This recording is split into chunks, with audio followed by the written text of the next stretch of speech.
Hi, and welcome to Alaskan in the Philippines. Today I thought I'd talk a little bit of how I ended up here in Asia.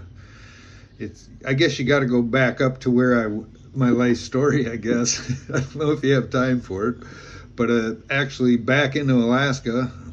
I'm originally from Iowa. When I was 20 years old, I was up until that time I worked on farms and did a little concrete, but when I was 20, I wanted to move to Alaska. I was a real hunter and fisherman, and I loved the outdoors, and I just loved the idea. It was a childhood dream of mine to move to Alaska.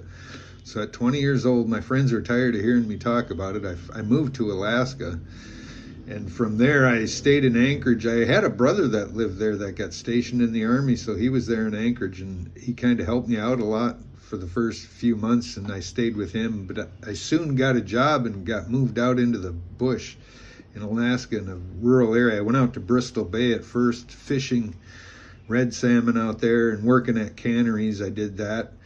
And when I came back, I worked in Anchorage for one part of a winter pouring concrete. And then from there, I moved out to the Yukon River out on western Alaska, out by St. Mary's in the western part of the state. And it was an Eskimo village of about 500 when I moved out there back in like 83. So I spent the next 42 years in that Eskimo village. The population grew to about 1,000 now. But yeah, I spent 42 years there, and I just got out in July. I moved out, and I moved to the Philippines. But yeah, back in Alaska, I lived a childhood's dream. I got to do everything. I got to do so much. The opportunity there, even though it was limited to certain times of the year, there was just so much going on. For me, it was just paradise. The hunting was fabulous. I can go moose hunting. Right now, I can shoot a moose in my yard, and you're allowed 2 or 3 a year, Geese and swans and crane hunting was fabulous. The duck hunting was fabulous. And fishing, and then the fishing was hot in certain times in certain places. You could catch a coho salmon on every cast in a small creek. It was just till your arms are sore. It was just fun as you could believe it for a childhood. And then all the work was cool too. All the work I was able to do there was just amazing stuff. Every childhood dream I had of work was there too. I got to be a fisherman. I ran a fish buying boat on the Yukon River and bought king salmon. I'd go out with $30,000 in cash and stuffed $100 bills in my pocket of my coat, and I would go out and buy fish for a 6 or 12-hour opening, come back on the rough river too with 6 totes of fish or whatever, deliver it, and then we'd gas up, and they'd give us groceries and stuff. And I was in a 27-foot by 9 boat that I started up with another guy that had an airline there. He was actually grown into a big airline out there. But anyway, that was my first. And then among that, I did fishing too. The king salmon were worth a lot of money, like $4 or $5 a pound. So it was getting big money. I paid one fisherman $30,000 in cash one time in a 12-hour fishing period. I gave him all my cash, and he filled my boat. It was just an amazing amount of fish in them days. And I did that. And then I was a firefighter too. I would go out fighting fires, fly in on a helicopter, a black Huey, an actual Huey, drop us off in the mountains, throw some food out for us, and MREs, we'd eat those, and they bring us fresh food every 4 days, or fly us down to Washington. We'd fight fire down there for a month, make good money, come back in Alaska and live good. There was always good money to be made doing other things. And then I know I'm going to forget a bunch of things I've done, but I ended up getting my own fishing permit. So I was a commercial fisherman, and I can go out. I still have the commercial fishing permit. At one time, the permit alone was worth $70,000, and now it's down to $8,000 value because the king shut down, and I don't know if we'll ever fish again. But so far, I got that. If they ever open up fishing in Alaska again, I might just run back and fish salmon and make some quick money to come back here. Even though I'm retired, I got my retirement coming in. It ain't a huge sum, so anything I can add to it would be good to add to the pot. But anyway, I did commercial fishing, and then I started a fur buying company. Actually, one of the major fish companies around our area. It's a kind of a co-op deal. They have a bunch of money and they're trying to get money back into the native villages, the Indian and Eskimo villages in the area where I was. They're small and they're all scattered, no roads in between them. They're actual in the bush. And I started a company through their financial support to start up trapping and buying fur again. So I sold traps and bought fur, and I got that fur tanned and I sold it back to the natives there too, because they make a lot of clothing out of fur. They still make fur coats and fur hats, and they use them for their babies and their kids, and the old ladies even wear them. And fur is the way to keep warm. So it was a good business. It started it up, and it was actually the year I was done. The next year, it made $1 million. It bought $1 million in fur. I don't know how much it lost, but I don't know. They had all kinds of money, but anyway, it was a good business. And from that, I spawned off onto buying. I was buying skulls and beaver castor and turning that money around too, and reselling that and stuff. So that was added to the business. And then I started buying moose antler. And there's a lot of moose antler sheds out there right now. It's still a big business. It's a big business. I started buying sheds, and I also cut them up and made my own dog chew toys and sold those on Amazon. So I had that business going too. So there was one time I had a fishing business, a fur buying business, fur selling business, the fishing business, and the Amazon business, and manufacturing my own dog chews. And that was getting into where I was looking at retirement. So that was about 10 years ago. And then I just have too much on my plate. And as you get older, Alaska is going to get harder and harder to live in, because I have to chop wood, and I was real busy there all the time. You're constantly getting logs, because you have to burn a mountain of wood. I burned wood and kept an oil stove. The stove oil there is $10 a gallon, so you don't want to use too much, so you burn as much wood as you can. We get driftwood logs come by on the river, and I live right on the river. I have a nice crib there right on the edge of the village. A lot of wildlife in the yard. I see moose and bears and stuff right on the beach or in the yard. There's rabbits, grouse, and moose, everything just right around. It's pretty country. I can park my boat right in front of the house. I can set my net right in front of the house. I keep a net year round. I eat fresh fish, a net under the ice, catching big she fish and burbot and stuff. And it just was a busy life, always chopping ice, setting different blackfish traps and stuff. I gave up trapping. I didn't trap anymore. That was getting really hard. So the last thing I did anyway was I was a antler buyer, and I manufactured my own dog chews to sell on Amazon. My listings are still up on Amazon if you check Alaska Moose Chews. It was pretty successful. It kept me in business the last 10 years before I retired.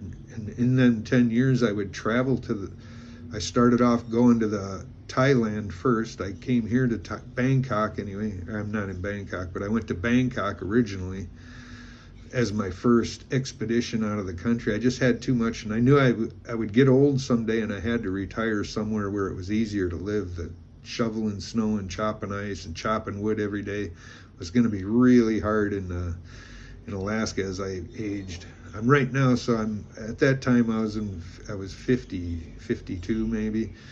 So I went to Bangkok for a week, and that was a big city. I didn't like it there, and it was the language barrier kind of stuck with me, because I remember one time vividly, I was trying to order coffee at the 7-Eleven, and the guy couldn't understand me. He just walked away from me. And then another lady came over and helped me, but she didn't speak that much English either. And I knew eventually it was going to be a problem, And even this girl I was there with, she didn't speak very good English either, but she could communicate pretty good. I could get along communicating with her. But then after the Bangkok episode, I went back and I thought about it, and I thought maybe the Philippines, all the English speaking is what I heard. So I thought where I'd go, and at the time I was watching YouTube, and I saw Rike he was just starting he'd been up a Dumageddon vlogger. He was about the only one. Him, I think, was the first ones I started watching. he was about the only one vlogging Dumaguete at the time, and I watched his videos, and I thought, well, Dumaguete looks like a nice place, and it was listed as one of the top retirement places. So I figured I'd give Dumaguete a try, and I flew out, met a girl online from there, and flew out, and I've been going out there every year since then, except for the COVID years. Every year I would fly to check out the Philippines. I've been just at Cebu, Siquijor, Dumaguete, and Darwin, Valencia area, all that area anyway. And it was nice there, and my plan was to retire there. I was thinking it was pretty nice, and I liked it. I really got along. It was good. And then, but when I went to go back, things kind of changed with the girl I was with, so it didn't work out as planned as of yet. So I kind of figured I really didn't have much to do there, and it was kind of a tough spot where I was living. It was far to get to the boulevard, and I'm worried about renting a motorbike. I just don't trust. The traffic there is just absolutely crazy. I don't want to try it. There was a guy here, a friend of mine, he rides down every day before the morning rush hour, but I don't trust it. It's just too crazy there. So I ended up moving over here to Hue Hin. I've been here, going to be a month now, exactly here pretty soon. Tomorrow I think is going to be a month, and I like it here. You could ride a motorbike here. It's much easier. I haven't rented one yet. I don't want to push my luck. I'm still walking, and it's kind of dangerous to walk around here too. It's the same as the Philippines. It's not a lot of sidewalks. You know, there's only the main sidewalk on the main road out there. The main highway has a sidewalk on a lot of it, but the back streets don't, so you're walking down the streets, and it can get scary. They have them train crossings where there's only one spot to cross in a certain couple of miles, so the whole part of the section of that town has to cross those railroad tracks right at that spot, and you got to walk through it too. People are walking through there. There's a canal you can't cross on either side, so you got to walk through it, and it's just crazy. It gets scary to walk around here, so it might be even safer to rent a bike. I think it would be. I'm considering it, but I kind of don't want to crash, because that's another thing. It's on the wrong side of the road, so I'm driving on the wrong side, and I'm not used to that at all, so I'm worried about that. But anyway, here I sit in Hue Hin, and I'm trying to adjust, and I know what's in store for me if I have to go back to Alaska. It's going to be a lot of wood chopping, a lot of ice chopping, feeding the dogs, feeding the chickens.